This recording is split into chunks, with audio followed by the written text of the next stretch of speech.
ہوں،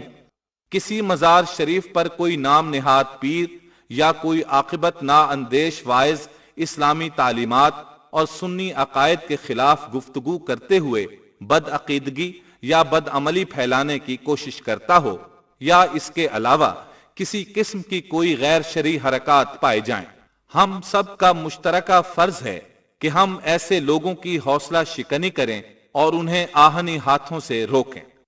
ان معروضات اور گزارشات کا مقصد یہ ہے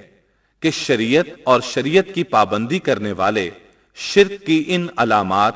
مظاہر، مماثلتوں اور اظہار کو نہ صرف ناپسند کرتے ہیں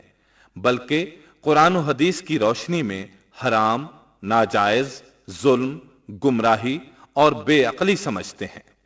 لیکن قرآن، الہامی کتابوں، احادیث اور امت کے معتبر علماء کے واضح موقف کے باوجود ہمارے ارد گرد کہیں نہ کہیں کوئی ایسا مظاہرہ ضرور نظر آ جاتا ہے جو اپنی مماثلت میں شرکیہ اعمال کے زمرے میں داخل ہو جاتا ہے۔ ہم اس مغالطے کا بھی ازالہ کرنا چاہتے ہیں جو علماء قرآن مجید کے الفاظ من دون اللہ کے بارے میں کہتے ہیں کہ من دون اللہ سے مراد بت ہیں، حالانکہ من دون اللہ سے مراد ہر وہ چیز ہے جو اللہ کی راہ میں حائل ہو۔ اس کے بارے میں پیر آف گولڈا شریف اپنی کتاب اعانت و استعانت میں فرماتے ہیں، جن حضرات کا نقطہ نظر یہ ہے کہ جن آیات میں اصنام کو خطاب کیا گیا ان آیات کو انبیاء یا اولیاء پر منطبق کرنا نہ صرف جہالت ہے بلکہ تحریف قرآنی ہے، وہ ہماری تحقیق بھی ذہن نشین کر لیں کہ غیر اللہ، من دون اللہ، شریک اور انداد کے الفاظ قرآن میں جہاں بھی آئے ہیں ان سے مراد ہر وہ چیز ہے جو اللہ تعالیٰ کے سوا ہو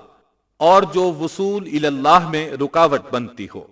اگر اصنام رکاوٹ بن رہے ہوں تو ان الفاظ سے مراد اصنام ہوں گے، اور اگر انسان بن رہے ہوں تو انسان مراد ہوں گے۔ اگر کوئی عالم یا شیخ اللہ کے راستے میں رکاوٹ بن رہا ہے تو وہ یصدون عن سبیل اللہ کے زمرے میں آئے گا، پس ایسا شخص غیر اللہ، من دون اللہ، شریک اور انداد کے الفاظ کا مصداق ٹھہرے گا، جس کے بارے میں رب ذوالجلال کا ارشاد ہے، ان اللہ لا یغفر ان یشرک به ویغفر ما دون ذلك لمن یشاء ومن یشرک باللہ فقد افترى اثما عظیما۔ بے شک اللہ نہیں معاف کرتا یہ کہ شرک کیا جائے اس کے ساتھ، اور معاف کر دیتا ہے شرک کے علاوہ جس کے لیے چاہے، اور جس نے شریک ٹھہرایا اس نے بہتان باندھا اللہ پر۔ کچھ ایسے ہی مناظر پر مبنی رپورٹ سما ٹی وی نے 17 جون 2010 کو اپنے پروگرام میں پیش کی، آپ بھی ملاحظہ فرمائیں۔ عالم اسلام میں اولیاء کرام اور بزرگان دین کے مزارات کی زیارت کا آغاز کب ہوا، اس کی کوئی حتمی تاریخ تو موجود نہیں۔ اللہ تعالیٰ کے مقرب اور محبوب بندوں کی زیارت و ملاقات کے لیے جانا عند اللہ محبوب عمل ہے، اور حضور صلی اللہ علیہ وآلہ وسلم کے فرامین سے ثابت ہے زیارت قبور کا مقصد عبرت حاصل کرنا اور اپنی موت کو یاد کرنا ہے، جبکہ مدفن کے لیے مغفرت کی دعا اور اس کے لیے فاتحہ خوانی کرنا بھی مقصود ہے۔